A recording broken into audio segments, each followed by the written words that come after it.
राष्ट्रीय पंचायत न्यूज। देश में पहली बार बाइक टैक्सी को लीगल तरीके से दिल्ली सरकार लागू करने जा रही है।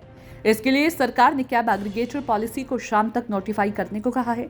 यह देश की पहली ऐसी पॉलिसी है जिसके तहत 2030 तक सारे व्हीकल को इलेक्ट्रिक कर दिया जाएगा। बता दें कि उपराज्यपाल वीके सक्सेना ने 24 नवंबर को इस पॉलिसी को मंजूरी दी थी। दिल्ली की केजरीवाल सरकार का पॉल्यूशन को लेकर बड़ा कदम उठाया है। इस पॉलिसी के तहत 5 साल के लिए एग्रीगेटर लाइसेंस दिया जाएगा। इसके लिए एग्रीगेटर को तय फीस देनी होगी। हालांकि इलेक्ट्रिक व्हीकल पर कोई फीस नहीं देनी पड़ेगी। इस योजना के तहत कार टैक्सी की तरह 2 पहिया टैक्सी भी चलाया जाना कानूनी रूप से वैध हो जाएगा। यात्री परिवहन में ई बाइक का इस्तेमाल हो सकेगा।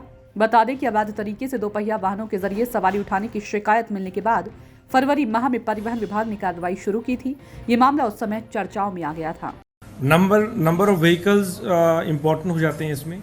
अगर किसी भी एग्रीगेटर के पास 25 से कम व्हीकल हैं तो उस पर ये एप्लीकेबल नहीं है। तो any entity having more than 25 vehicles, चाहे वो 2 व्हीलर है, चाहे 3 व्हीलर है, चाहे 4 व्हीलर है, उस पर ये एप्लीकेबल होगा। और कोई भी एंटिटी अगर डिजिटल रूप से अगर जो काम करें, जो मैंने समझाया आपको, इन 3 कैटेगरीज में अगर वो काम करें तो उस पर ये एप्लीकेबल होगा। जिस दिन ये स्कीम नोटिफाई होगी उसके 90 डेज़ के अंदर उनको, चाहे वो एग्जिस्टिंग ऑपरेटर है चाहे नया ऑपरेटर है, उसको लाइसेंस लेना पड़ेगा। जो लाइसेंस मिलेगा वो उसकी जो वैलिडिटी होगी वो 5 साल की होगी। एक नॉमिनल सी एनुअल फ़ी है होगा।